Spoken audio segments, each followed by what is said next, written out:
This is a true story. Imagine it's been a long mediation session, and he's firing up again this long statement about how he doesn't think this is fair and she doesn't deserve all the things she's asking for in her proposal. She's heard this before, and in fact, one too many times, and she starts to stand, and then she says out loud, "That's it, I've had it. I'm getting an attorney. We're done here." At the exact same moment, he utters, "But I agree with everything that you've asked for."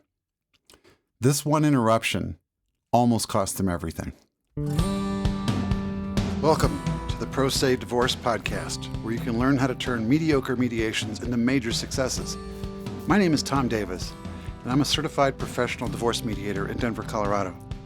I've helped thousands of clients over the past 2 decades reach success rates and outcomes that are significantly higher than what is typical. In each episode, I will share valuable insights, practical skills, and tools you can utilize right away to improve your mediation outcomes.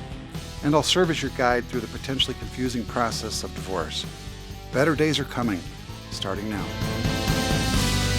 Interruptions during a divorce mediation can disrupt the flow of negotiations and cause tension, especially when emotions are already high. In pro se mediations, both parties represent themselves without attorneys, and therefore there's an extra burden on the parties to be able to communicate effectively, and not everyone has had training in how to do that. So that's why this episode is here, is to help with that a little bit. Understanding the psychology behind interruptions can help both the person interrupting and the person being interrupted to respond in ways that lead to productive dialogue. Let's start by breaking down some of the common psychological reasons why interruptions even occur. 1. Urgency to correct perceived injustice. In divorce mediation, each party is keenly aware of the stakes, such as custody, finances, or property allocations. The person interrupting may feel that what is being said is unfair or untrue, leading them to jump in to correct the record immediately. So, for example, if I don't speak up now, the mediator might believe them, and that's not fair to me. Number 2, emotional overload. Divorce often brings up unresolved emotional issues. Interruptions may occur because the person feels overwhelmed by feelings of anger, frustration, or anxiety. This can lead them to lash out or speak out of turn. For example, "I cannot listen to this anymore without defending myself." Number 3, fear of losing control. In pro se mediations, the parties need to trust the mediator, and sometimes that's hard when there's a lot of things that they're dealing with. And so they're in a heightened need to attempt, or feel like they need to attempt, to control the conversation. Interruptions are often a way to regain control when a person feels like the conversation is slipping away from their narrative. For example, if I don't interrupt now, I'm going to be losing control of what's being decided here. Understanding these motivations behind interruptions helps us to reframe them not as disrespect, but as emotional responses to the pressures of the negotiation. Knowing this can help lead to more thoughtful responses from both sides. So for the person who does the interrupting, this is for you. If you find yourself interrupting during the mediation, it's important to realize how this behavior affects the negotiation process. Interrupting can escalate tensions and lead the other party to shut down or become defensive. However, by recognizing your urge to interrupt and using a more productive strategy, you can keep the discussion on track. Here are a couple of ways that you can use to manage your impulse to interrupt. 1, just pause and breathe. When you feel the urge to interrupt, take a deep breath instead. The other person's statement isn't going to define the outcome of the entire mediation, and you'll have your chance to speak when it's your turn. Writing down your thoughts instead of saying them can help reduce the urge to interrupt and keep your place for when it's your turn to speak. For example, "I want to address that point, but I'll wait until they finish." Number 2, ask for clarification instead. So rather than interrupting in the heat of the moment, wait for a pause and ask for clarification on something you feel needs to be addressed. This way you contribute to the conversation without derailing it or overtaking it. For example, "Can we pause for just a moment? I'd like to clarify something that was said earlier." Number 3, acknowledge the other party's position. Sometimes interruptions come from feeling ignored or dismissed. And you can use questions to help lower the defenses and keep the negotiation respectful. So you can say something like, I understand where you're coming from, and I like to add my thoughts when you're done. 4, use reflective statements. When you feel the need to jump in, redirect that energy into reflecting back what the other person has said. This shows you're listening while also preparing the ground for your own input. Example, so what I'm hearing is that you want to keep the house because it feels like the best way to provide stability for the kids, correct? By managing your need to interrupt and replacing it with active listening and thoughtful responses, you contribute to a more productive mediation process. If you're the person who's being interrupted, this part's for you. Being interrupted, especially in a divorce mediation where emotions run high, can feel frustrating and disrespectful.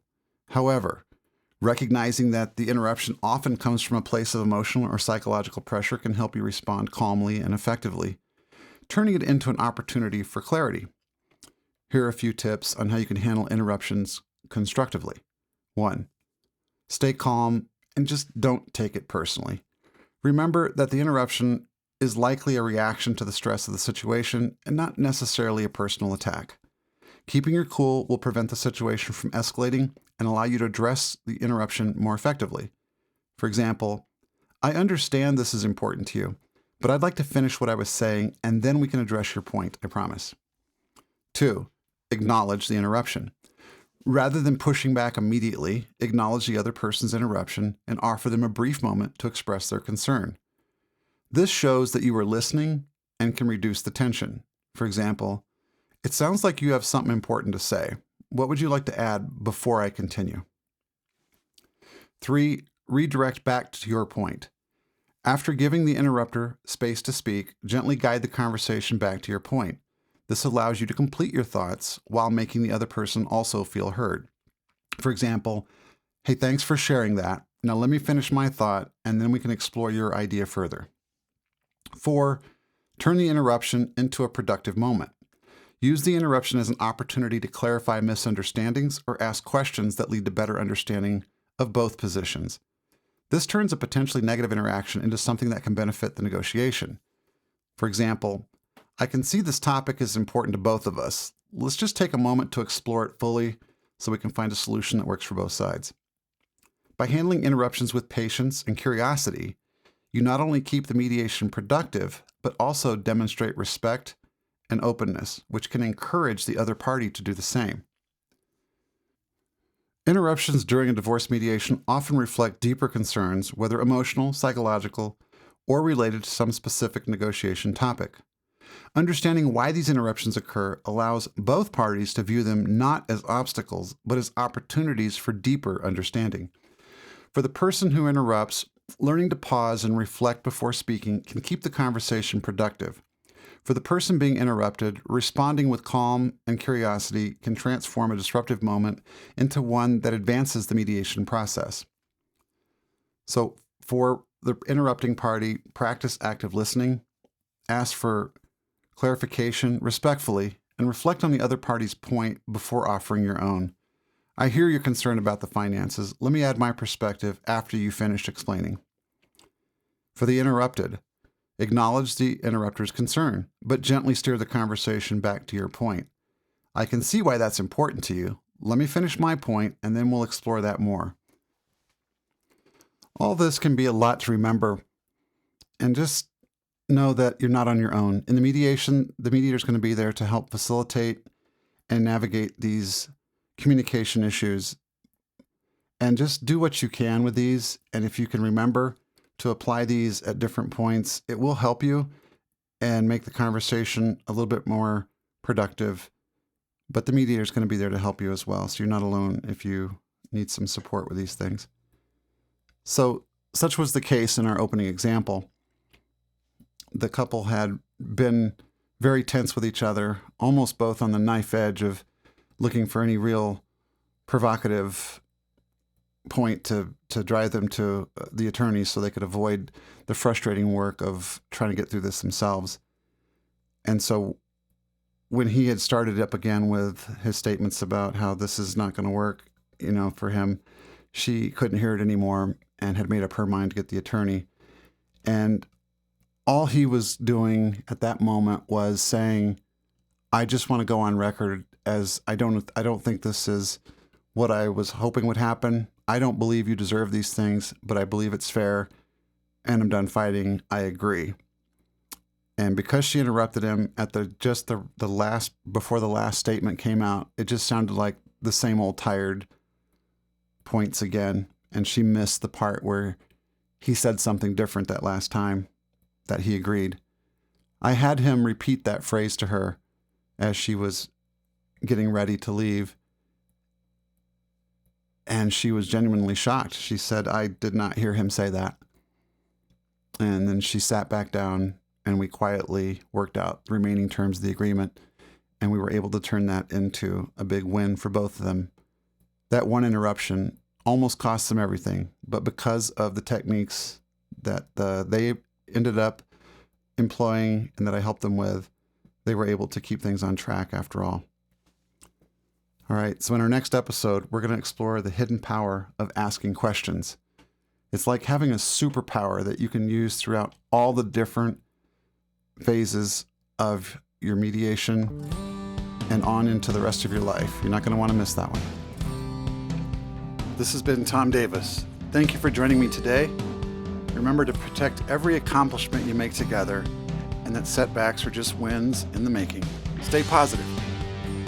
The Pro Se Divorce Podcast is a production of Family Synergy Mediation. The information in these podcasts are opinions only and should not be considered legal advice. Visit myfamilymediation.com to learn more.